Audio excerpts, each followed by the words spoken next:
Welcome you all on AEC plus digital platform of advance engineering classes. Soul series में आप सभी लोगों का स्वागत है। आज से हम स्टार्ट करने वाले मशीन डिजाइन का ये लेक्चर फर्स्ट है और इस सेशन में हम टोटल 20 क्वेश्चंस देखेंगे। डिजाइन से रिलेटेड क्वेश्चंस हम मैं इस सेशन में लेकर आया हूँ। थ्योरी ऑफ फेलियर से रिलेटेड क्वेश्चन हम देखेंगे। कुछ क्वेश्चन रिवेटेड जॉइंट के रहेंगे, कुछ क्वेश्चन वेल्डेड जॉइंट के भी आप इस सेशन में देखने को आपको मिलेंगे। मेंस के लिए ऑलरेडी हमारी एप्लीकेशन पर बैच अवेलेबल है। 15 अक्टूबर से स्टार्ट हो चुका है। ओके इसके अंदर सभी सब्जेक्ट के प्रैक्टिस सेशन जिसमें लगभग 3000 प्लस क्वेश्चंस अवेलेबल है। साथ में इसमें लेक्चर्स मॉड्यूल भी है 200 प्लस आवर्स के, जिससे आप आपके सब्जेक्ट को रिवाइज कर सकते हो। साथ में टेस्ट सीरीज भी अवेलेबल है जिसमें 100 प्लस टेस्ट अवेलेबल है। तो चलिए इस सेशन को हम स्टार्ट करते हैं। लेक्चर फर्स्ट मशीन डिजाइन का, और इस सेशन का जो पहला क्वेश्चन है, the design calculation for member subjected to fluctuating loads with the same factor of safety yield the most conservative estimates when using. अब देखिए, अगर मैं बात करूं डिजाइन की, तो डिजाइन हम दो कंडीशन में करते हैं। When the component is subjected to a static load और when the component is subjected to a fatigue load. देखिए, स्टैटिक लोड के केस में जो फेलियर क्राइटेरिया हम यूज करते हैं, अलग अलग थ्योरीज हम यूज करते हैं, जैसे Rankine theory, maximum principal stress theory जिसे हम बोलते हैं। इसके अलावा maximum shear stress theory, maximum principal strain theory, distortion energy theory, von Mises जिसे हम बोलते हैं। ओके तो वो सब थ्योरी हम कब यूज करते हैं? When the component is subjected to a static load. Okay when the component is subjected to a fluctuating load, जिसे हम फटीग लोडिंग भी बोलते हैं। तो इस केस में जो फेलियर क्राइटेरिया हम यूज करते हैं, वहां पर तीन इक्वेशन हम पढ़ते हैं, और तीन के अलावा और भी इक्वेशन होती है वैसे, जैसे कि अगर मैं बात करूं तो Soderberg straight line, Goodman's straight line and Gerber parabola. इसके अलावा ASME इलिप्स भी बनता है, एक मॉडिफिकेशन ऑफ गुडमैन्स भी होता है। तो ये जो थ्योरीज है, ये थ्योरी हम कब यूज करते हैं, ये आपको समझ में आ गया। थ्योरीज ये जब कंपोनेंट के ऊपर कैसा लोड आता है, फ्लक्चुएटिंग लोड आता है, फ्लक्चुएटिंग लोडिंग की कंडीशन में हम इनको यूज करते हैं। अब हमसे यहां पर पूछा है कि मोस्ट कंजर्वेटिव थ्योरी कौन सी। मोस्ट कंजर्वेटिव थ्योरी का मतलब ये हुआ सेपेस्ट थ्योरी। ओके सेपेस्ट थ्योरी हम इसको बोलेंगे। तो अगर आप इन थ्योरी का फेलियर रीजन अगर देखोगे, तो कुछ इस तरह से ये रीजन आपको देखने को मिलेगा। देखिए, मैं आपको आंसर बता देता हूं। जो सेपेस्ट थ्योरी है वो गुडमैन थ्योरी है। क्यों है? सॉरी, जो सेपेस्ट थ्योरी है वो सोडरबर्ग है। क्यों है? इसका रीजन आप यहां पर देख सकते हो। जब आप इन तीनों से जो बनने वाला कर्व है उसको अगर आप प्लॉट करते हो, तो ये कुछ इस तरह का कर्व आपको देखने को मिलता है। अब देखिए, यहां पे अगर मैं बात करूं तो ये जो स्ट्रेट लाइन है, ये स्ट्रेट लाइन है किसकी? सोडरबर्ग की। This straight line is for Goodman and ये जो कर्व है this is for parabola, this is Gerber criteria. Okay अब देखिए, यहां पर ये वाली जो एक्सिस है, इस पर आप ध्यान रखें, ये जो है ये यील्ड स्ट्रेस है और ये अल्टीमेट टेंसाइल स्ट्रेस है। बेसिकली इस एक्सिस पर मीन स्ट्रेस एक्सिस जिसे हम बोलते हैं, और ये वाली जो एक्सिस होती है इसे वेरिएबल स्ट्रेस एक्सिस हम बोलते हैं, जिस पर ये वाला जो पॉइंट है ये सिग्मा ई इंड्योरेंस लिमिट, यहाँ पर एस से डिनोट किया गया है हर जगह। ये ध्यान रखें, मैं जनरली सिग्मा से डिनोट करता हूं, इसलिए मैंने यहाँ पर सिग्मा लिख दिया। हर जगह एस से डिनोट किया गया, देखिए एस ई लिखा हुआ है। और ये जो है ये है वेरिएबल स्ट्रेस, और या फिर सिग्मा ए से भी हम इसको डिनोट करते हैं। वेरिएबल स्ट्रेस एक्सिस होती है और ये मीन स्ट्रेस एक्सिस होती है सिग्मा एम। ओके तो यहां पर आप ध्यान रखें, यील्ड स्ट्रेस फेलियर क्राइटेरिया किस मटेरियल के लिए होता है? यील्ड स्ट्रेस फेलियर क्राइटेरिया होता है डक्टाइल मटेरियल के लिए। तो आप ध्यान रखें, सोडरबर्ग क्राइटेरिया जो होता है सुटेबल होता है किसके लिए? डक्टाइल मटेरियल के लिए। और वहीं पर अगर मैं बात करूं, जो गुडमैन और गर्बर क्राइटेरिया है, ये डक्टाइल और ब्रिटल दोनों के लिए सुटेबल रहेगा। डक्टाइल प्लस ब्रिटल दोनों के लिए सुटेबल होता है। अब देखिए, यहां पर अगर मैं सेपेस्ट थ्योरी की हम बात करें, जो मोस्ट कंजर्वेटिव थ्योरी, ओके तो वो है आपका, जिसका रीजन जो होगा क्या होगा, सबसे कम होगा। तो रीजन आप देख लीजिए किसका कम है, ये है आपका सोडरबर्ग। अच्छा, सोडरबर्ग जो क्राइटेरिया है, इसके लिए जो इक्वेशन हमें देखने को मिलती है, इक्वेशन आप ध्यान रखें, सिग्मा, अब देखिए ये जो है वेरिएबल स्ट्रेस एक्सिस है और ये मीन स्ट्रेस एक्सिस, तो sigma M mean stress divided by, यहां पर इस एक्सिस पर आपको क्या मिलेगा, सिग्मा वाई मिलेगा, सिग्मा वाई टी, वाई भी लिख सकते हैं, प्लस सिग्मा वी, मैं सिग्मा, ये यहां पर ए लिखा रहा है, इसको सिग्मा वी लिखता हूं, variable stress divided by sigma UT, ultimate tensile stress. Factor of safety भी अगर हम ले रहे हैं तो 1/FOS। ये इक्वेशन बनती है किस केस में, this is for Soderbergh criteria. और वहीं पे अगर मैं बात करूं, अगर हमें, अच्छा जस्ट यहां पर सिग्मा यूटी की जगह ये वेरिएबल स्ट्रेस एक्सिस है ना, सिग्मा ई आएगा ना, ओके। और वहीं पे अगर मैं बात करूं गुडमैन के लिए, तो गुडमैन के लिए ध्यान रखें, यहाँ पर सिग्मा गुडमैन में बस इतना सा अंतर है, यहाँ पर ये सिग्मा वाई की जगह क्या जाएगा, sigma UT, ultimate tensile stress. ये किस में आ जाता है, आपका गुडमैन में आ जाता है। तो मोस्ट कंजर्वेटिव थ्योरी अगर आपसे पूछा जाता है तो आप ध्यान रखें, वो है आपका गुडमैन। और हम बोल सकते हैं कि मोस्ट कंजर्वेटिव के साथ में ये जो थ्योरी है, ये सबसे सेफेस्ट थ्योरी भी है, ओके। कॉस्ट यहाँ पर ज्यादा रहेगी, फैक्टर ऑफ सेफ्टी है ज्यादा है, इसलिए मोस्ट कंजर्वेटिव थ्योरी से हम कहते हैं, ठीक है। चलिए आगे बढ़ते हैं। Next question, permissible bending moment in a circular shaft under a pure bending is M. देखिए परमिसिबल बेंडिंग मोमेंट हमें दे रखा है ना, circular shaft under a pure bending is M according to maximum principal stress theory. अच्छा, यहाँ पर कौन सी theory, maximum principal stress theory. तो मैक्सिमम प्रिंसिपल स्ट्रेस थ्योरी का मतलब हुआ आपका Rankine theory, okay. Maximum principal stress theory मतलब रैंकाइन थ्योरी। तो इसके अकॉर्डिंग जो मैक्सिमम प्रिंसिपल स्ट्रेस होता है, okay, tau maximum, maximum shear stress जो होता है, टाउ मैक्सिमम कितना होता है, ये होता है आपका sigma 1 minus sigma 2 divided by 2। और ये मैक्सिमम टाउ मैक्सिमम जो रहेगा, it should be less than equal to sigma Y by 2, ये होता है sigma maximum principal stress theory, okay. अब देखिए यहां पर क्या बोला है, permissible bending moment in a circular shaft under a pure bending is M. तो प्योर बेंडिंग की कंडीशन मतलब सिग्मा 2 जो होगा क्या होगा, 0 होगा, तो ये सिग्मा 1 जो है किसके बराबर बन जाएगा, एम के बराबर बन जाएगा। तो यहां पर हमसे पूछा है permissible bending moment in the same shaft, मतलब सिग्मा वाई जो रहेगा वो कितना रहेगा। सिग्मा 2 अगर 0 हो जाता है, यहां पर देखिए सिग्मा 2 अगर 0 हो जाता है तो सिग्मा 1 जो है एम होगा, एम बाई 2, और इधर सिग्मा वाई बाई 2, तो 2 से 2 कैंसिल आउट हो जाएगा, तो यहां पर सिग्मा वाई परमिसिबल जो बेंडिंग मोमेंट है वो किसके बराबर हो जाएगा, एम के बराबर ही हो जाएगा। तो करेक्ट आंसर क्या हो जाएगा यहाँ पर, option B will be the correct answer, okay. देख लेते हैं, देखिए इसका सॉल्यूशन भी दिया, यस मैक्सिमम बेंडिंग स्ट्रेस जो है सिग्मा 1 एम के बराबर दिया है, मिनिमम बेंडिंग स्ट्रेस जो है सिग्मा 2 0 हो जाएगा यहाँ पर। Maximum shear stress theory according to maximum shear stress theory, अच्छा मैक्सिमम प्रिंसिपल स्ट्रेस थ्योरी की जगह यहां पर मैक्सिमम शियर स्ट्रेस थ्योरी आना चाहिए, शियर स्ट्रेस थ्योरी ध्यान रखें, तभी ये क्वेश्चन बनेगा।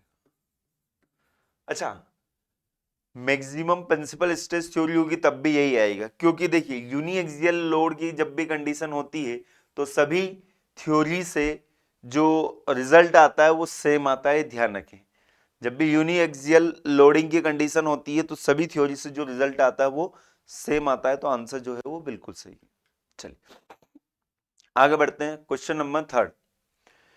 If the size of the standard specimen for fatigue testing machine is increase, the endurance limit for the material will be. देखिए एंड्योरेंस लिमिट जो होती है मटेरियल की, endurance limit when the component is subjected to a fatigue load. Okay, flexural testing machine से हम SN curve की मदद से हम निकालते हैं एंड्योरेंस लिमिट मटेरियल की। ओके, उसके ऊपर हम कंप्लीटली रिपीटिंग लोड अप्लाई करते हैं फ्लेक्सुरल टेस्टिंग मशीन की मदद से, और जिस लोड के करस्पॉन्डिंग वो 1 मिलियन रिवॉल्यूशन सक्सेसफुली कंप्लीट कर लेता है, उस लोड के करस्पॉन्डिंग जो स्ट्रेस डेवलप होता है उसे हम क्या बोलते हैं, उसकी फटीग लिमिट। बट यहाँ पर क्या बोला है कि अगर हमारा एक स्टैंडर्ड स्पेसिमेन है उसकी साइज को अगर बढ़ा देते तो फटीग लिमिट क्या होगी। देखिए फटीग स्ट्रेंथ जो है मटेरियल के बहुत सारे पैरामीटर पे डिपेंड करती है, जिससे कि खास करके इसके ऊपर स्क्रैच मार्क, क्रैक, डिफेक्ट इसके अंदर, वॉइड्स, उन सब पर फटीग लिमिट डिपेंड करती। अगर आप इसकी साइज को बढ़ा दोगे तो डेफिनेटली नंबर ऑफ डिफेक्ट के चांसेस जो है वो बढ़ जाएंगे, इसलिए फटीग लिमिट जो है वो क्या हो जाएगी, डिक्रीज हो जाएगी। ये ध्यान रखें अगर आप साइज को बढ़ा देते हो स्पेसिमेन की तो।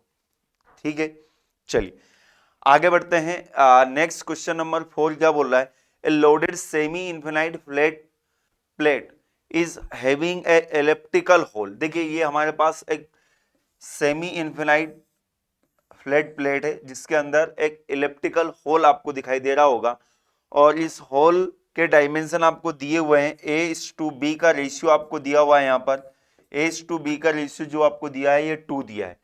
अब आपसे यहाँ पर पूछा स्ट्रेस कंसंट्रेशन फैक्टर। देखिए स्ट्रेस कंसंट्रेशन फैक्टर जो है वो हम दो तरीके से कैलकुलेट करते हैं, एक बाय फॉर्मूला और बाय एक्सपेरिमेंट। तो जो फॉर्मूला होता है स्ट्रेस कंसंट्रेशन फैक्टर, देखिए ये थ्योरेटिकल स्ट्रेस कंसंट्रेशन फैक्टर ही आएगा, क्या होता है 1+2 इंटू A/B। अब देखिए अगर ये सर्कुलर होल होता है, ये इलिप्टिकल है, अगर सर्कुलर होल होता तो यहां पर A/B का जो रेशियो रहता है वो कितना हो जाता है, 1 हो जाता है। अगर ये सर्कल होता तो यहां पर आप देख सकते हो कि ये डायमेंशन जो है यहाँ पर ये क्या A है, और ये जो डायमेंशन होगा ये क्या रहेगा, B रहेगा। तो सर्कुलर होल के केस में A/B का रेशियो जो है कितना होता है, 1 होता है, ये ध्यान रखें। तो उस केस में सर्कुलर होल के लिए स्ट्रेस कंसंट्रेशन फैक्टर कितना आ जाता है, इसके लिए 3 आ जाता है। ये ध्यान रखें, ये भी क्वेश्चन कई बार पूछा जा चुका है एग्जाम में, 3 आ जाता है। और वहीं पर अगर इस तरह का कोई क्वेश्चन दिया है आपको तो आप ध्यान रखें A/B की वैल्यू यहाँ पर पुट कर दीजिए, बनेगा 1+2 इंटू 2, तो बन जाएगा 2 2 जा 4 + 1 5 स्ट्रेस कंसंट्रेशन फैक्टर आ जाएगा इस इलिप्टिकल होल के लिए। So the correct answer will be सी।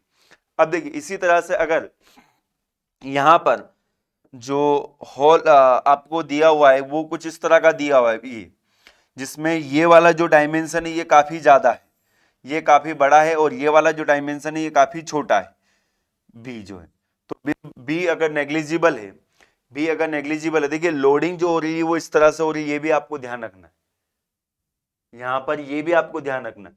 तो अब देखिए ये बहुत जल्दी टूट जाएगा, बहुत जल्दी ही टूट जाएगा, ये भी आप समझ सकते हो।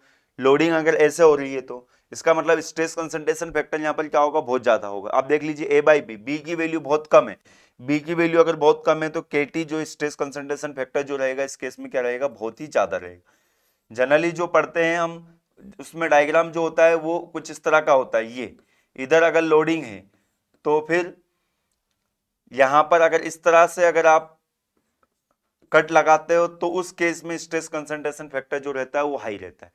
तो हमेशा ध्यान रखिए अगर आपने जो कट लगाया है वो लोडिंग के परपेंडिकुलर, देखिए ये परपेंडिकुलर ही हो गया ना, तो यहाँ पर स्ट्रेस कंसंट्रेशन फैक्टर क्या रहेगा, बहुत ही ज्यादा रहेगा। ओके, ये सारे कॉन्सेप्ट आपको पता होना चाहिए। चलिए आगे बढ़ते हैं। नेक्स्ट क्वेश्चन नंबर 5 क्या बोल रहा है, अच्छा यहाँ पर क्वेश्चन नंबर 5 होना चाहिए, 23 की जगह यहाँ पर 5 है। Okay, a circular solid rod of diameter D welded to a rigid flat plate by a circular flat weld of throat thickness T is subjected to a twisting moment T. The maximum shear stress induced in the weld. देखिए अगर कोई road है, मैं आपको question समझा देता हूं, ये हमारे पास सपोज एक रोड है, ये रिलेशन आपको डायरेक्टली याद रखने पड़ेंगे। ये हमारे पास एक प्लेट है, इस प्लेट के ऊपर एक सर्कुलर रोड माउंट है, ये सर्कुलर रोड माउंट करती है, ओके, और यहां पर हमने क्या किया, इसको वेल्ड किया है आसपास से, ये वेल्डिंग कर दी हमने। ओके, ये वेल्डिंग कर दी हमने। अब ये जो रोड है इसके ऊपर टॉर्क आ रहा है, ट्विस्टिंग हो रही है, टॉर्क कितना आ रहा है, टी। और अब देखिए क्या बोला है, a circular solid rod of diameter D, ये जो रोड है इसका डायमीटर हमें दिया है D, welded to a rigid flat plate by a circular fillet weld, ये सर्कुलर फिलेट वेल्ड हो गया। ऑफ थ्रोट थिकनेस, यहां पर थ्रोट थिकनेस हमें दी है टी, ये भी आपको ध्यान रखना है। Is subjected twisting moment T, the maximum shear stress induce in the weld is, maximum shear stress आपको यहाँ पर निकालना है। तो देखिए यहाँ पर नो डाउट हम टॉर्सनल इक्वेशन का यूज करते हैं। टॉर्सनल इक्वेशन क्या बोलती है, T by J is equal to tau by R is equal to G theta by L, इसी तरह से हम लिखते हैं शायद। तो यहां पर ये सी स्ट्रेस जो इंड्यूस होगा टाउ, ये क्या होगा, T into R divided by J. अब जे में गलती जो करते हैं स्टूडेंट, जे जो है ये पोलर मोमेंट ऑफ इनर्शिया होता है, नो डाउट होता है, बिल्कुल होता है, बट यहां पर हम स्ट्रेंथ कैलकुलेट कर रहे हैं किसकी, सी स्ट्रेस इंड्यूस कहां पर हम देख रहे हैं, इस फिलेट वेल्ड में देख रहे हैं। तो पोलर मोमेंट ऑफ इनर्शिया आपको जो लेना पड़ेगा, किसका लेना पड़ेगा, ये जो रिंग बनेगी इसका पोलर मोमेंट ऑफ इनर्शिया लेना पड़ेगा। रिंग का पोलर मोमेंट ऑफ इनर्शिया अलग होता है शाफ्ट से। शाफ्ट का पोलर मोमेंट ऑफ इनर्शिया आप सभी लोगों को पता होगा, पाई बाई 32 डी की पावर 4, वो शाफ्ट का होता है, बट यहाँ पर रिंग का लेना पड़ेगा। तो रिंग का पोलर मोमेंट ऑफ इनर्शिया क्या होता है, अब देखिए पोलर मोमेंट ऑफ इनर्शिया अगर आपको निकालना है इस एक्सिस के अबाउट, तो देखिए ये और ये इन दोनों का सम, पैरेलल एक्सिस थ्योरम हम लगा सकते हैं यहां पर, यस। देखिए तो यहां पर जो मोमेंट ऑफ इनर्शिया बनता है आपका इस एक्सिस के अबाउट, यही पोलर मोमेंट ऑफ इनर्शिया कहलाएगा, यस। तो ये क्या रहेगा, area into radius of gyration का स्क्वायर, जे अगर मैं इसको यहां पर बोलता हूं। एरिया, रिंग का एरिया कितना रहेगा, रिंग का एरिया रहेगा pi by 4 diameter D, pi by 4 D square.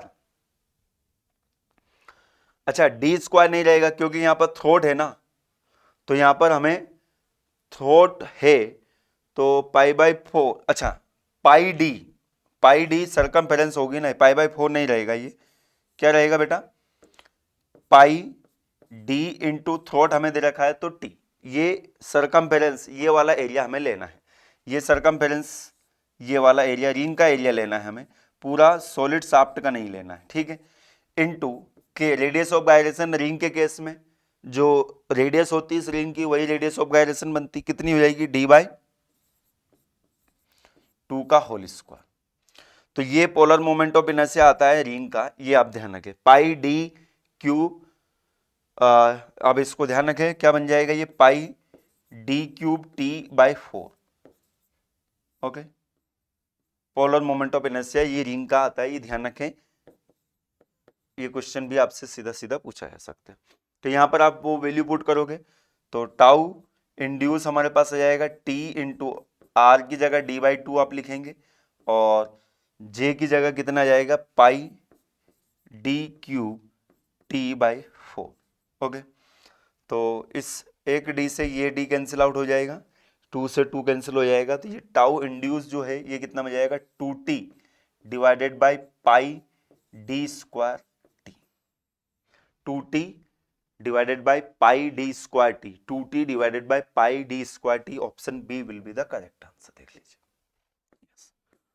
तो ये रिलेशन आपको डायरेक्टली ही याद रखना पड़ेगा, fillet weld when subjected to a torque T, और अगर मूवमेंट होगा m, तो इसके लिए आप ध्यान रखें जो नॉर्मल स्ट्रेस इंड्यूस होगा वो जस्ट डबल हो जाएगा 4m divided by pi D square T, ये आप याद रख सकते हो, जस्ट डबल हो जाएगा, दोनों रिलेशन आप याद रखें, ठीक है।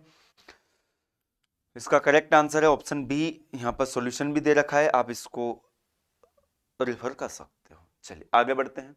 Next, the maximum distortion energy theory of failure is suitable to predict the failure of which one of the following types of material. तो देखिए कौन सी थ्योरी की बात चल रही है, मैक्सिमम डिस्टॉर्शन एनर्जी थ्योरी। तो आप ध्यान रखिए, देखिए ब्रिटल मटेरियल के लिए कौन सी थ्योरी होती है, रैंकाइन थ्योरी होती है। रैंकाइन थ्योरी यूज करते हैं हम ब्रिटल मटेरियल के लिए। Rankine theory maximum principal stress theory जिसे हम बोलते हैं, ओके। और डिस्टॉर्शन एनर्जी थ्योरी का मतलब हुआ, मैक्सिमम डिस्टॉर्शन एनर्जी थ्योरी का मतलब हुआ आपका ये है von Mises theory, okay. Shear strain energy theory भी इसे बोलते हैं, वॉन माइसेस थ्योरी, ओके। तो ये जो थ्योरी होती है ये डक्टाइल मटेरियल के फेलियर के बिहेवियर को चेक करने के लिए हम यूज करते हैं, ओके। तो करेक्ट आंसर क्या होगा, डक्टाइल मटेरियल, ओके। बाकी सभी थ्योरी के बारे में पता होना चाहिए, यहाँ पर सॉल्यूशन में सारी चीजें मेंशन की गई। Maximum principal stress theory, Rankine theory suitable for brittle material. Maximum principal strain theory, Saint Venant theory से बोलते हैं, मैक्सिमम प्रिंसिपल स्ट्रेन थ्योरी, ये डक्टाइल मटेरियल ब्रिटल मटेरियल दोनों के लिए यूज करते हैं। Maximum shear stress theory, maximum shear stress theory ये है Guest and Tresca theory, okay. Maximum shear stress theory मतलब Guest and Tresca theory is suitable for ductile material specially in case of shaft, ये भी आपको पता होनी चाहिए। Maximum strain energy theory, maximum strain energy theory मतलब ये कौन सी थ्योरी हो गई आपकी, हेग थ्योरी बोलते हैं इसको। तो ये डक्टाइल मटेरियल के लिए ये स्पेशली प्रेशर वेसल के केस में यूज करते हैं। और जो लास्ट है distortion energy theory, von Mises theory हम जिसे बोलते हैं, maximum shear strain energy theory suitable for ductile material specially in case of pure shear, okay. तो ये सारे कॉन्सेप्ट आपको पता होना चाहिए, बिल्कुल याद होना चाहिए। चलिए नेक्स्ट क्वेश्चन आ गया, who postulate the maximum distortion energy theory.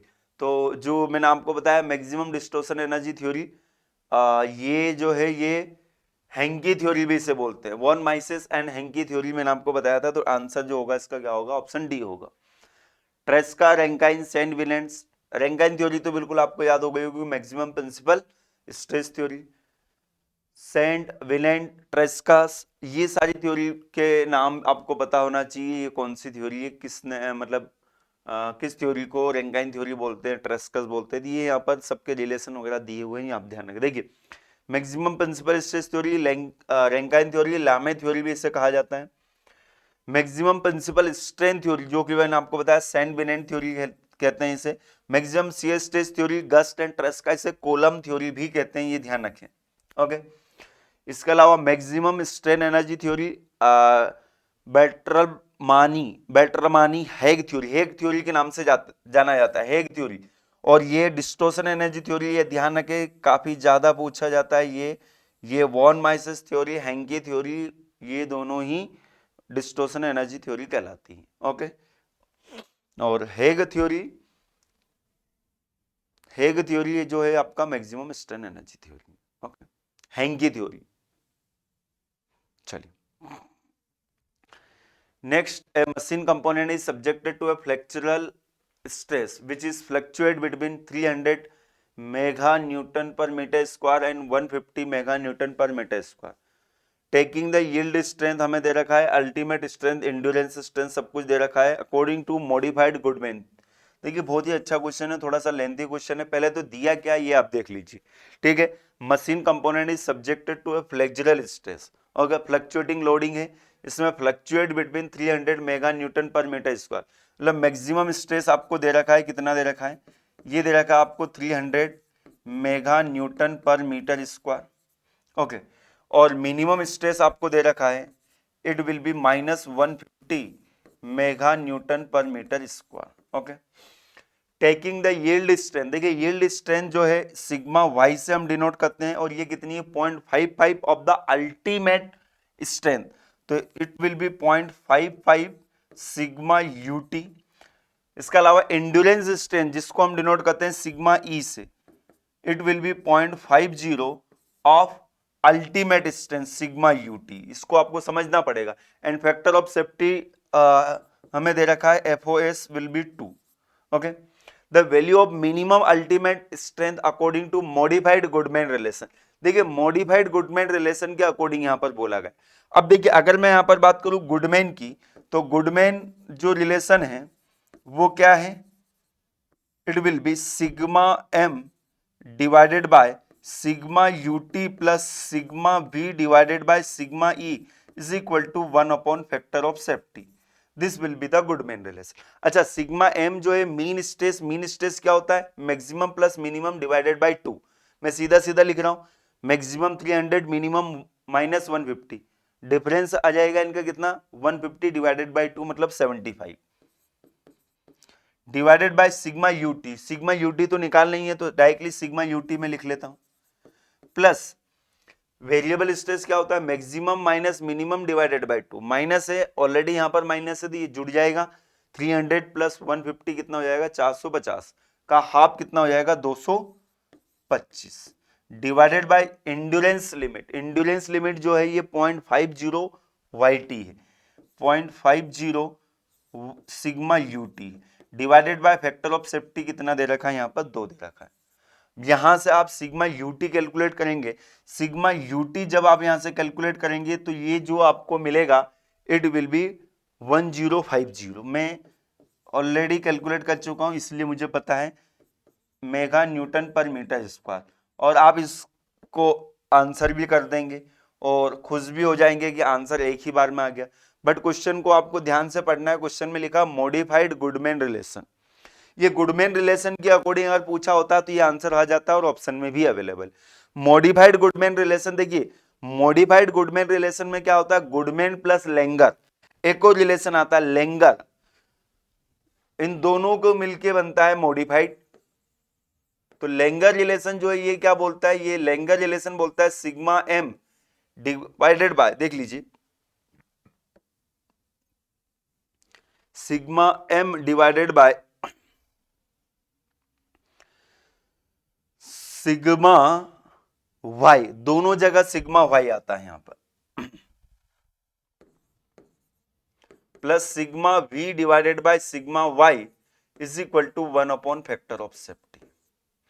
तो सिग्मा एम कितना है 75 आया है हमारे पास, मीन स्ट्रेस तो ये है, सिग्मा वाई जो है वो है 0.55 sigma UT plus sigma we जो है 225 हमारे पास आ चुका है, और ये जो है सिग्मा वाई जो है सिग्मा वाई की जगह लिखेंगे 0.55 sigma UT, factor of safety 1/2। तो यहां से आप सिग्मा यूटी निकालोगे तो ये लगभग आएगा आपका, निकाल ही लेते हैं अपन, देखिए 75 डिवाइडेड बाय 0.55 प्लस आप करेंगे 225 डिवाइडेड बाय 0.55, इसको आप मल्टीप्लाई करेंगे 2 से, दिया आएगा 1090 mega newton per metre square. ये आया लेंगर के अकॉर्डिंग, लेंगर के अकॉर्डिंग ये आया, और गुडमैन के अकॉर्डिंग कितना आया था, सिग्मा यूटी 1050 आया था।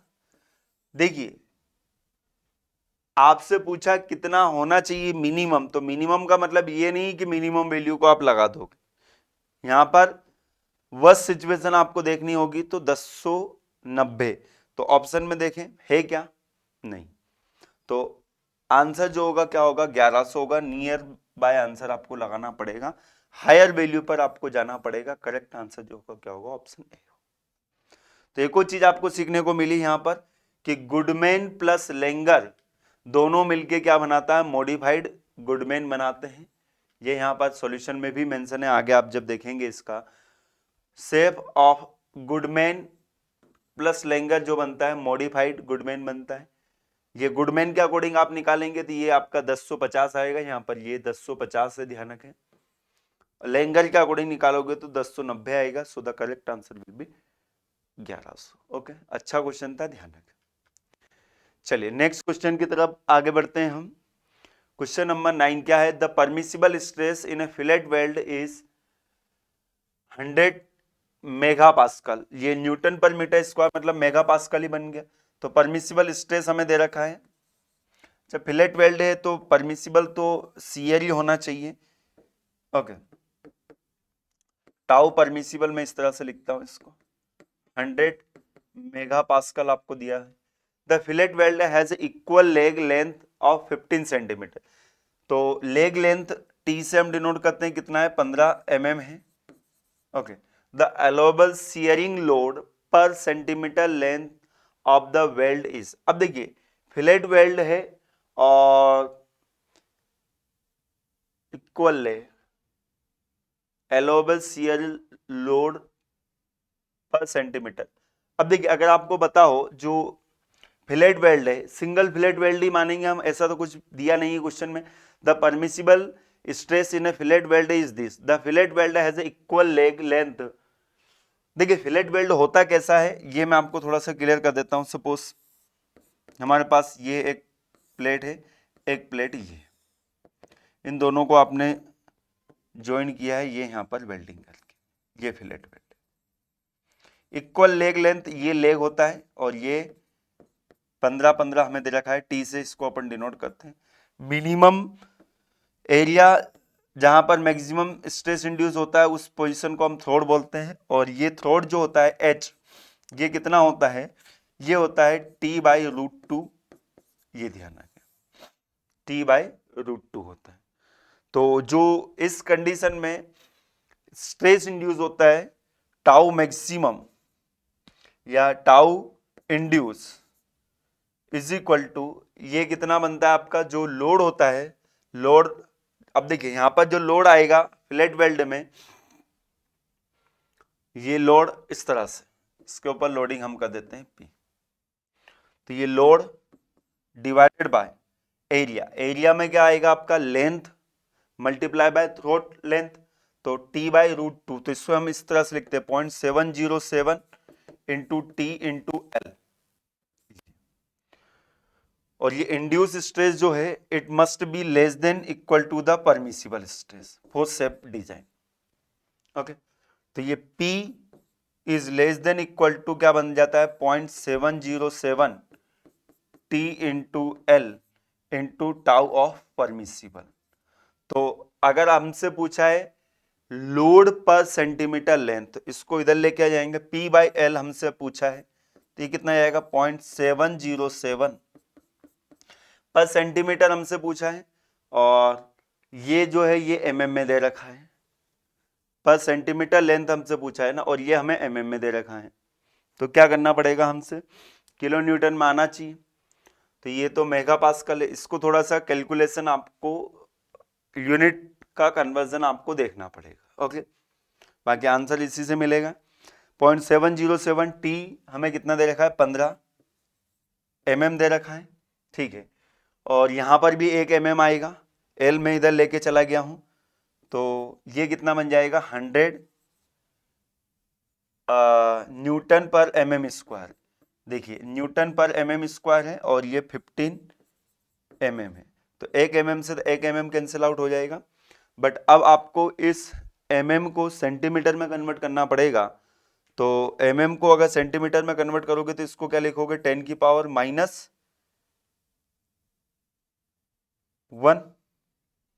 1 mm बराबर 0.1 सेंटीमीटर। ओके, तो इसको आप सॉल्व करेंगे तो देख लेते हैं यहां से 0.707 इंटू 15 इंटू 100 इंटू 10। ओके, और इसको आप डिवाइड कर दीजिए, ये आ जाएगा न्यूटन में आएगा पूरा आंसर जो आएगा, इसको आप डिवाइड करेंगे 1000 से तो आएगा 10.60। एग्जैक्टली आंसर मिल रहा है मुझे, तो एग्जैक्टली मिल रहा है 10.60 kilo newton. Option C answer होना चाहिए इसका। देखिए बिल्कुल, अगर यूनिट को अगर आप सही ढंग से पहचान लेते हो तो आंसर लाना बहुत ही आसान है। यस, बाकी सॉल्यूशन भी दिया है, सॉल्यूशन में थोड़ा सा अलग तरीके से दिया है तो उसको भी आप समझ सकते हो। बाकी मैंने पूरा कॉन्सेप्ट बता दिया, जो लोग मुझसे पढ़े हैं मशीन डिजाइन उनको पता होगा। ये इंड्यूस इसी तरह से मैं लिखता हूँ, इसी तरह से फॉर्मूले बनाता हूँ, सारे फॉर्मूले आपको याद हो गए होंगे। 0.707 हम मैं लिखता हूँ, √2 के टर्म्स में नहीं लिखता हूँ, ठीक है। सिंगल फिलेट वेल्ड ही हमने इसको माना है क्योंकि क्वेश्चन में ऐसा कुछ नहीं बोला गया था, ठीक है। चलिए आगे बढ़ते हैं। Question number 10, for bolt of uniform strength the shank diameter is made equal to. देखिए अगर यूनिफॉर्म स्ट्रेंथ का अगर आपको बोल्ट बनाना है तो जो सेंक है, सेंक क्या होता है, अनथ्रेडेड पोर्शन जो होता है उसे हम क्या बोलते हैं, सेंक बोलते हैं। अनथ्रेडेड पोर्शन जो होता है उसे हम क्या कहते हैं, सेंक कहते हैं, ध्यान रखें। तो इस केस में आपको ये जो सेंक है, देखिए यहां पर ये जो डायमीटर होता है ये मेजर डायमीटर होता है, ये जो डायमीटर होता है ये माइनर डायमीटर होता है, और एक पिच डायमीटर भी होता है जो कि ये पिच डायमीटर बन जाता है। ओके, तो ये जो सेंक है, ये सेंक का डायमीटर जो है ये माइनर डायमीटर के बराबर होना चाहिए। तो यूनिफॉर्म स्ट्रेंथ का बोल्ट आपको देखने को मिलेगा। यूनिफॉर्म स्ट्रेंथ के बोल्ट बनाने के लिए बहुत सारे तरीके, या तो फिर आप अगर इसका डायमीटर अगर ज्यादा है तो आप इसके अंदर एक छोटा होल कर दीजिए, इसके अंदर अगर आप होल कर दोगे तो भी आप बना सकते हो यूनिफॉर्म स्ट्रेंथ का बोल्ट। ओके, देखिए यहां पर क्या है, यूनिफॉर्म स्ट्रेंथ का मतलब क्या हुआ, जैसे कि सपोज इसके ऊपर लोड आ रहा है, टेंसाइल लोड आ रहा है ये। ओके, तो यहाँ पर डायमीटर अलग है, यहाँ पर डायमीटर अगर अलग होगा तो स्ट्रेस अलग अलग इंड्यूस होगा। इसीलिए यहाँ का जो डायमीटर है वो इस माइनर डायमीटर के बराबर होना चाहिए, तो यूनिफॉर्म स्ट्रेंथ रहेगी बोल्ट के अंदर थ्रू आउट। ओके, तो माइनर डायमीटर ऑफ थ्रेड जो रहेगा उसके बराबर डायमीटर होना चाहिए किसका, सेंक का, to make it a uniform strength. ठीक है, ठीक है, मेकिंग ए होल ड्रिल भी कर सकते हैं, रिड्यूसिंग द डायमीटर ऑफ सेंक, जो कि मैंने आपको बताया। नेक्स्ट क्वेश्चन नंबर 11 क्या बोल रहा है, a double fillet weld joint with a parallel fillet weld length L and leg B. अब देखिए, अब डबल की बात चल रही है यहाँ पर, तो डबल की बात चल रही तो मैं आपको थोड़ा सा डायग्राम बना के बता देता हूँ।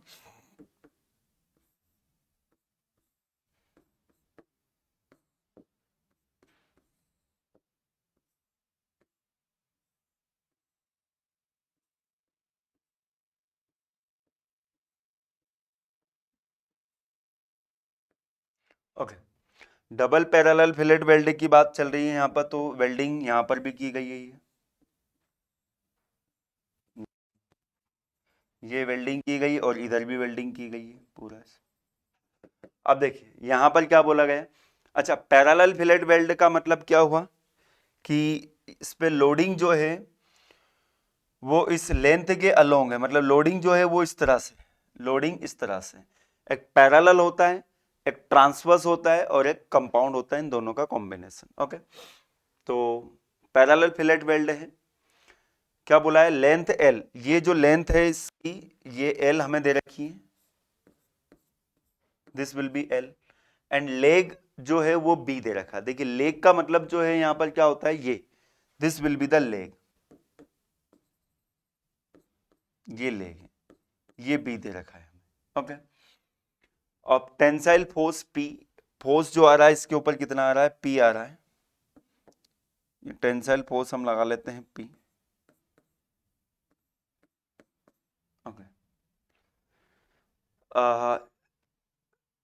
assuming uniform shear stress distribution, the shear stress in the welded is given by। देखिए shear stress हमें निकालना है, तो टाउ इंड्यूस जो होता है, मैं तो आपको सीधा सीधा बताना चाहूंगा कि आप रिलेशन याद है कि P बाय डबल है तो एरिया डबल आ जाएगा, 2 इंटू 0.707 को आप √1/√2 लिख लीजिए, 1/√2 into B into L, L into, देखिए ये लोड आ रहा है P, रजिस्टिंग एरिया जो होगा डबल हो जाएगा ना, इधर भी होगा इधर भी होगा, तो इसलिए 2 लिखा, और वही 0.707 B एक्चुअली में जो होता है वो एरिया जो होता है, शियर एरिया जो होता है ये वाला एरिया होता है, ये इस प्लेन का एरिया, इस प्लेन का एरिया आप कैसे निकालोगे, ये वाला प्लेन होता है ना 45 डिग्री पर, तो ये प्लेन का एरिया क्या होगा, ये लेंथ इंटू ये थ्रोट, और ये थ्रोट बी का कितना होता है, ये थ्रोट जो होता है एच जो होता है B/√2 होता है, तो वही तो मैंने लिखा, H इंटू एल लिख लीजिए आप, या फिर आप B/√2 इंटू एल लिख लीजिए, बात बराबर है। ये मिनिमम एरिया जहां पर स्ट्रेस जो है वो मैक्सिमम इंड्यूस होता है, मिनिमम एरिया जहां पर स्ट्रेस मैक्सिमम इंड्यूस होता है, तो ये यहाँ पर टाउ इंड्यूस आ जाएगा, इस √2 से ये कैंसिल कर दीजिए, तो ये क्या बन जाएगा, P/√2 into L B, P/√2 into L B, P by root 2 into L B या बी एल बात बराबर है। Option C will be the correct answer. बिल्कुल आप ध्यान रखें इससे, ठीक है। चलिए next question number 12। A butt welded joint subjected to a tensile load P as shown in the given figure, length L, ये लेंथ हमें दे रखी है, L लेंथ है, ठीक है। थ्रोड जो है, थ्रोड मतलब जहां पर मिनिमम एरिया होता है, ये थ्रोड हमें H दे रखा है, ये थ्रोड अगर आपको दिखाई दे रहा है, और ये रेनफोर्समेंट तक की हाइट जो है ये कैपिटल H दे रखी है, okay. The average tensile stress sigma T in welded joint. देखिए टेंसाइल स्ट्रेस अगर निकालना, अब ये जो है ये टेंशन में फेल होगा, बट वेल्ड जो है ये टेंशन में फेल होगा, फिलेट वेल्ड जो है वो शियर में फेल होगा। तो टेंशन में तो यहाँ पर एरिया कौन सा लोगे आप, तो सिग्मा टी जो इंड्यूस रहेगा वो कितना आएगा, लोड तो पी आ ही रहा है, एरिया ये लेंथ हो जाएगी, और ये विड्थ जो रहेगी वो ये थ्रोट की लेंगे हम, ना कि टोटल हाइट लेंगे, तो ये रहेगा आपका L इंटू एच रहेगा, सीधा सीधा थ्रोट ही हम लेते हैं हमेशा, तो ये आ जाएगा P by H L. Okay, कई बार बताया है मैंने पढ़ाते समय, अगर आपने पढ़ा है तो बहुत ही आसान क्वेश्चन था। A nut is tightened by a placing a washer below it, the bolt will be subjected to, देखिए bolt always subjected to a tensile load, okay. और वॉशर के ऊपर कैसा लोड आएगा, कंप्रेशन आएगा, ये ध्यान रखें। वॉशर के ऊपर कंप्रेशन रहेगा, बोल्ट के ऊपर टेंशन रहेगा, ये आपको याद रखना पड़ेगा।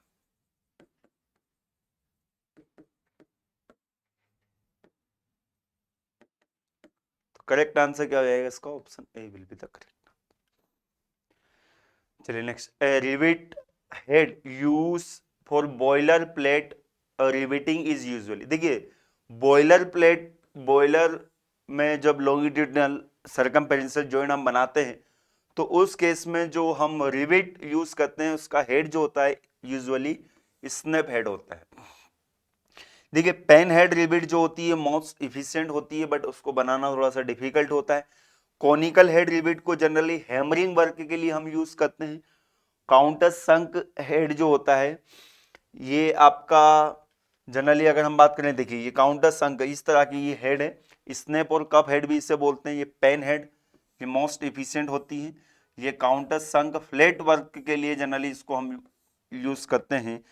हाफ काउंटर संक भी होता है, कॉनिकल, ये सबका एक्सप्लेनेशन यहाँ पर दिया हुआ है, इसको आप देखिए पेन हेड जो है वो मैक्सिमम स्ट्रेंथ होती है, कॉनिकल हेड जो है mainly use in case of hand hammering, मैंने बताया था हैमरिंग में।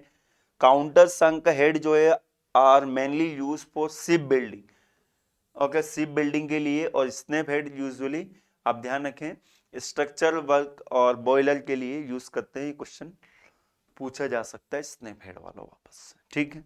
चलिए next, two metal plate of thickness T and width W are joined by a fillet weld of 45 degree as shown in the given figure. When it's subjected to a pulling force F, the stress induced in the weld will be. देखिए ये तो हम reference figure लेकर हम relation निकालते हैं stress induce का। सी stress जो इंड्यूस होगा तो कितना होता है, आप यहाँ पर देख सकते हो जो सी स्ट्रेस इंड्यूस होगा मैक्सिमम कहाँ पर होगा, थ्रोट पर होगा, और ये थ्रोट जो होगा कहाँ पर होगा, 45 डिग्री पर होगा। 45 डिग्री पर होगा, ये आपको दे रखा है कितना टी, ये आपको दे रखा है टी। विड्थ जो है कितनी दे रखी है, डब्ल्यू दे रखी है, ये आपको दिखाई नहीं दे रहा होगा, बना देता हूँ ब्लैक से ही बना देता हूँ। ये आपको दे रखा है डब्ल्यू, ओके, और ये भी डब्ल्यू दे रखा है, इक्वल थिकनेस। अच्छा टी दे रखा है ना, टी दे रखा है, टी, ये यहां पर लिखा रहा है टी, ओके। अच्छा थ्रोट आपको कहां पर मिलेगा, 45 डिग्री पर, ओके। तो स्ट्रेस इंड्यूस टाउ मैक्सिमम जो होगा कितना होगा, लोड आ रहा है F divided by area, area जो रहेगा ये T divided by √2 into width W दे रखी है, देख लीजिए ऐसा कोई रिलेशन मिल रहा है। अच्छा यहाँ पर इन्होंने साइन के टर्म्स में लिखा है इसको, तो टाउ मैक्सिमम जो रहेगा induce F divided by W into T sine of 45, 1/√2 मतलब 45। तो ऑप्शन ए ही करेक्ट आंसर हो जाएगा इसका। ओके, पढ़ते हैं हम सीधा सीधा ये लेसन। चलिए question number 16, the piston rod and the cross head in a steam engine are usually connected by. देखिए piston rod and cross head, piston rod और क्रॉस हेड के बीच में जो मोशन होता है वो कैसा मोशन होता है, वहां पर रोटेशन मोशन अलाउ नहीं होता है। ओके, क्रॉस हेड जो होता है एक्सटर्नल कंबशन इंजन में लगा होता है, ये क्रॉस हेड जो है क्या करता है यहाँ पर केवल स्लाइड करता है। ओके, इससे पिस्टन रोड कनेक्टेड रहती है, ये पिस्टन रोड कनेक्टेड रहती है, तो यहाँ पर रोटेशन मोशन अलाउ नहीं होता है केवल। तो इसी केस में हम यूज करते हैं कॉटर जॉइंट। देख लीजिए कॉटर जॉइंट कुछ इस तरह से होता है। ये कॉटर जो होती है एक टेपर पिन होती है। ओके, इसको आप ध्यान रखें। और नकल जॉइंट हम यूज करते हैं जैसे कि अगर हम बात करें कि जहां पर रोटेशन मोशन भी अलाउ होता है। ओके, ये टेपर पिन जो है रोटेशन मोशन को अलाउ नहीं, एक्सियल लोड को ट्रांसफर करने के लिए, सबसे इंपॉर्टेंट एक्सियल लोड को ट्रांसफर करने के लिए। यहां पर भी तो आप क्रॉस हेड और पिस्टन के बीच में कौन सा लोड ट्रांसफर होगा, एक्सियल लोड ही तो ट्रांसफर होगा। ऐसे केस में हम यूज करते हैं कॉटर जॉइंट। बाकी नकल जॉइंट में आप ध्यान रखिए अगर रोटेशन मोशन को भी अलाउ करना है तो नकल जॉइंट हम यूज करते हैं। ठीक है, देखिए यहाँ पर लिखा piston and road, the piston rod and the cross head in a steam engine is connected by a cotter joint. It is used when no relative motion between the rod and rod is desirable. Relative motion desirable नहीं है, वहां पर हम use करते हैं। cotter are normally driven at a right angle to the axis of connected part which are subjected to a tensile or compression. मतलब axial load हो गया ना, tensile और compression, तो हम यूज करते हैं cotter joint। चलिए question number 17, for a longitudinal joint in a boiler the types of joint use. देखिए लॉन्गिट्यूडनल जॉइंट बॉयलर की बात चल रही है, तो बॉयलर में अब देखिए बट जॉइंट और लैप जॉइंट में से पहले तो आपको ये ध्यान निकालना पड़ेगा कि इनमें से दोनों में से कौन सा जॉइंट यूज करते हैं। देखिए अगर बॉयलर को अगर आपको बनाना है तो अगर आप देखिए इधर लेप जॉइंट में क्या होता है, ओवरलैप होगा, ओवरलैप रहेगा तो सर्कुलरिटी जो है वो मेंटेन नहीं हो पाएगी, उसकी प्रॉब्लम रहेगी बॉयलर के अंदर। इसलिए ऑलवेज भी prefer the butt joint.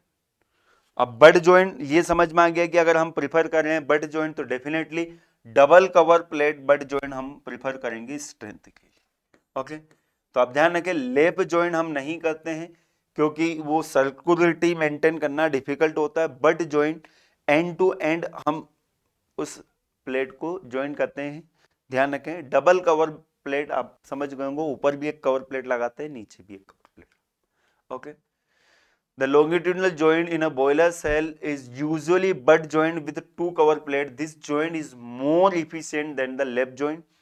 It is also steeper and the help to maintain the circularity of the cell, जो कि मैंने आपको बताया। ओके, चलिए next question, if the permissible stress in a plate. अब देखिए permissible stress in a plate मतलब crushing stress आपको दिया है। Okay, through a pin as shown in the figure is sigma C, ये दिया है। क्रशिंग ही मैं इसको लेते हुए चलूंगा क्योंकि प्लेट की बात की गई है ना। इस प्लेट की विड्थ आपको बताना है, तो प्लेट की विड्थ बताना है तो इसके ऊपर जो लोड आ रहा है कितना आ रहा है, 2000 न्यूटन आ रहा है। रेजिस्टिंग एरिया कितना होगा, रेजिस्टिंग एरिया होगा ये प्लेट की विड्थ माइनस डायमीटर करना पड़ेगा, मल्टीप्लाई बाय थिकनेस करनी पड़ेगी। तो कर दीजिए W माइनस डायमीटर कितना है 10 mm, mm में ही ले लेते हैं, मेगा पास्कल है तो 10 इंटू थिकनेस कितनी होगी 2। ओके, और इसमें आप मल्टीप्लाई कर दीजिए किसका, क्रशिंग स्ट्रेंथ का, सिग्मा सी का, तो ये आएगा P आ जाएगा लोड। देखिए लोड क्रशिंग स्ट्रेंथ ऐसे ही तो निकालते, क्रशिंग स्ट्रेंथ कैसे निकालते, P minus D, B minus W minus D into T into sigma C, यही क्रशिंग स्ट्रेंथ होती है प्लेट की। तो वही तो फॉर्मूला आपको यहाँ पर यूज करना है। P कितना दे रखा है 2000 न्यूटन। ओके, W हीट तो निकालना है अपने को, minus 10 into 2 into sigma C कितना दे रखा है 200। यहाँ से आप सॉल्व कर लीजिए, देख लीजिए सॉल्यूशन शायद दिया होगा इसका। 15 mm आंसर आ जाएगा। 2000 यूनिट का आपको ध्यान रखना है, ये मेगा पास्कल है तो आपको थोड़ा सा ध्यान रखना। करेक्ट आंसर क्या हो जाएगा इसका? Option A will be the correct answer. W कितना जाएगा यहाँ पर? 15 mm आ जाएगा। बिल्कुल आसान क्वेश्चन था। अगर आपने रिवेटेड जॉइंट को पढ़ा है, टीयरिंग हो रही है ना, यहाँ से टीयरिंग हो सकती है, टेंसाइल लोड इसके ऊपर आ रहा है, टीयरिंग होगी। ओके, चलिए next question number 19 for the bracket bolted as shown in the above figure the bolt will be developed। देखिए अगर ये इसेंट्रिक लोडिंग की कंडीशन आ रही है तो ये आपको सीधा सीधा याद रखना पड़ेगा। इस लोड की वजह से इन सभी बोल्ट के ऊपर एक डायरेक्ट शियर स्ट्रेस आएगा। ओके, कितना लोड आएगा? Load divided by number of bolt हम डिवाइड कर देंगे। ओके, सपोज ये अगर 20 है तो 20 डिवाइडेड बाय 5 कितना हो जाएगा? 4। ओके, डायरेक्ट शियर स्ट्रेस आएगा। इसेंट्रिक लोडिंग की वजह से ये टॉर्क को ओवरकम करने के लिए यहाँ पर एक सेकेंडरी शियर स्ट्रेस भी डेवलप होगा। तो primary shear stress and secondary shear stress दोनों ही डेवलप होगा इन बोल्ट के ऊपर, ये ध्यान रखें। ओके, चलिए लास्ट क्वेश्चन इस सेशन का। An eccentrically loaded riveted joint is shown with 4 rivet PQRS. Which of the rivet are the most loaded? Dangerous critical condition में देखिए ध्यान रखिएगा, हमेशा सिंपल कॉन्सेप्ट है, जो लोडिंग का लाइन ऑफ एक्शन है उसके नियरेस्ट जो रिवेट होगी they are most critical condition में मोस्ट लोडेड रहेगी। तो आंसर क्या रहेगा? Q and R। Option B will be the correct answer. बाकी तरीका भी है निकालने का, उसको आप क्लास में पढ़ते हैं। तो करेक्ट आंसर क्या हो जाएगा इसका? Option B will be the correct answer, देख सकते हो। तो टोटल 20 क्वेश्चंस देखे हमने इस सेशन में। तो हम मिलेंगे नेक्स्ट सेशन में। आई होप आपको सारी चीजें क्लियर हो गई होगी। Okay, so thank you very much to join the session. अगर आपको पसंद आया है तो इसको जरूर मेंशन करें कमेंट्स बॉक्स के अंदर। सेशन की पीडीएफ के लिए must join this public Telegram group AEC plus app and YT discussion channel. Okay, thank you so much. मिलते हैं हम नेक्स्ट लेक्चर में। Good bye, take care.